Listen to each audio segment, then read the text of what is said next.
22대 국회가 문을 연 첫날 민주당은 당론으로 최상병 특검법을 다시 발의했습니다. 다음 날엔 이성윤 의원 등 민주당 소속 의원 18명이 김건희 여사를 겨냥한 특검법도 냈습니다. 특히 이번 김 여사 특검법안에는 도이치모터스 주가 조작 연루 의혹 외에도 명품백 수수 의혹이나 서울 양평 고속도로 의혹이 추가됐습니다. 국민권익위가 명품백 사건에 대해 청탁금지법 위반 사항이 없다고 결론 내면서 민주당은 특검이 필요한 이유가 추가됐다고 목소리를 높였습니다. 국민 권익 지키라고 했지 불법 의혹 저지른 대통령 부인 권익 지키라고 했습니까? 오히려 김건희 특검법의 명분만 더 키워주고 있습니다.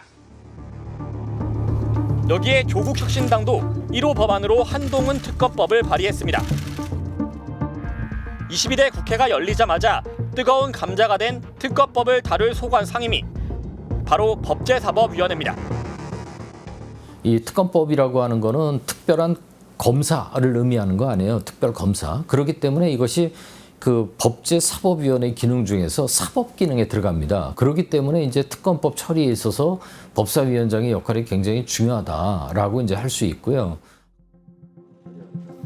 신속 처리 안건제도, 이른바 패스트트랙으로 법사위를 우회할 필요가 없어진 야권은 수요일과 금요일 곧바로 두 차례 법사위 회의를 열어 최상병 특검법을 상정했습니다. 의사일정 2항 순직 해병 수사방해 및 사건 은폐 등의 진상규명을 위한 특별검사의 임명 등에 관한 법률안을 상정합니다. 이 없으시면 가결됐음을 선포합니다. 법사위의 중요성을 설명하는 또 다른 열쇠는 탄핵입니다. 시계를 다시 21대 국회로 돌려보겠습니다. 5달의 심리 끝에 헌법재판관 9명 전원일치 기각 결정이 내려진 이상민 행정안전부 장관 탄핵 심판. 당시 탄핵소추위원은 탄핵을 반대해온 국민의힘에 소속된 김도읍 법사위원장이었습니다.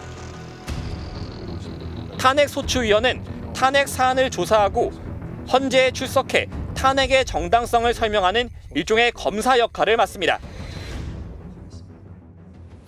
사실상 검사 역할을 위원장님께서 맡으셔야 되는데 민주당이 원하는 적극적인 역할은 사실상 힘들 것 같다는 그 생각도 있거든요. 어떻게 보세요? 소추위원이 법적 지위이기 때문에 헌법과 법률에 따라서 활동할 수밖에 없고 아닌 걸 맞다고 할 수도 없고 그렇잖아요. 지난 21대 국회에서 민주당은 검사 3명에 대한 탄핵 소추안 통과도 주도했습니다. 서울시 간첩사건 보복기소 의혹의 안동환 검사, 고발 사주 의혹의 손준성 검사, 대인 비위 의혹을 받고 있는 이정석 검사가 대상입니다. 이 중 안동환 검사 탄핵안은 기각됐고 손준성, 이정석 검사 탄핵 심판 심리는 진행 중인데 이 사건의 탄핵소추위원을 이제 민주당 소속 법사위원장이 맡습니다.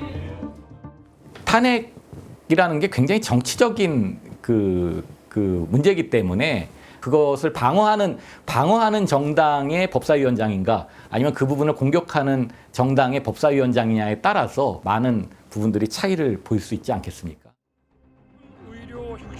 여기에 정치권에선 대통령 탄핵이란 단어도 조금씩 언급되기 시작했습니다. 여야 합의가 아니면 거부권을 행사한다고요? 헌법이 규정하고 있는 다수결 원칙을 부정하는 것입니다. 저는 탄핵사유에 해당한다 이렇게 생각합니다.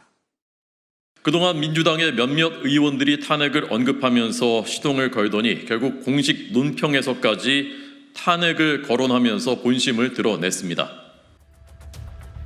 법사위의 핵심인 특검과 탄핵. 이는 대통령실과 검찰뿐 아니라 민주당의 문제와도 얽혀 있습니다. 지난 수요일 검찰이 쌍방울 대북 송금과 관련해 이재명 대표를 재판에 넘겼습니다. 이 사건은 지난 2019년 당시 경기도지사였던 이 대표의 북한 방문을 성사시키기 위해 이화영 당시 경기 평화부지사가 쌍방울 그룹에 수백만 달러의 방북 비용을 대납하도록 했다는 혐의에서 시작됐습니다. 지난 21대 국회 체포동의안 가결 후 이어진 구속영장 실질심사에서 영장 전담 판사는 이 대표의 인식이나 공모 여부, 관여 정도 등에 관하여 다툼의 여지가 있다고 보인다며 영장을 기각했습니다. 지난 7일 1심 법원은 쌍방울 대북 송금은 방북 관련 사례금으로 보기 충분하다며 이 전 부지사에게 징역 9년 6개월을 선고하면서 이 대표에게 관련 내용이 보고됐는지는 따로 판단하지 않았습니다. 이런 결과를 받으니까 대단히 안타깝고 대단히 편파적인 증거의 취사 선택이 있었습니다. 검찰은 이 판결이 나온 지 닷새 만에 이 대표를 기소했습니다. 대장동과 백현동 개발 의혹, 성남FC 후원금 의혹, 위증교사 사건 등에 이어 이번 정부 5번째 기소입니다. 검찰의 창작 수준이 갈수록 떨어지고 있습니다. 이 사건이 얼마나 엉터리인지는 우리 국민들께서 조금만 살펴봐도 쉽게 알 수 있습니다. 이미 민주당은 쌍방울이 주가를 띄우기 위해 북한에 손을 뻗은 사건을 이 대표가 연루된 사건으로 둔갑시켰다며 검찰 수사에 문제가 없었는지를 수사할 대북 송금 검찰 조작 특검법을 발의했습니다. 담당 검사들에 대한 탄핵도 시사했습니다. 그 검사가 특정 사건을 특정 의도를 가지고 일정한 프레임에 의해서 사건을 만들고 그것에 따라서 일정한 결과를 만들어내려고 하는 거, 검사에게 책임을 묻는 가장 좋은 방법은 탄핵하는 것입니다. 검찰은 공개적으로 반발하고 있습니다. 저는 이것은 검찰을 넘어서서 사법부에 대한 압력, 그리고 우리 헌법에 나오는 재판의 독립, 사법부의 독립에 대한 심각한 침해라고 보고 있습니다. 이러한 특검 주장이라든지 또 탄핵 주장은 되풀이되어서는 안 됩니다.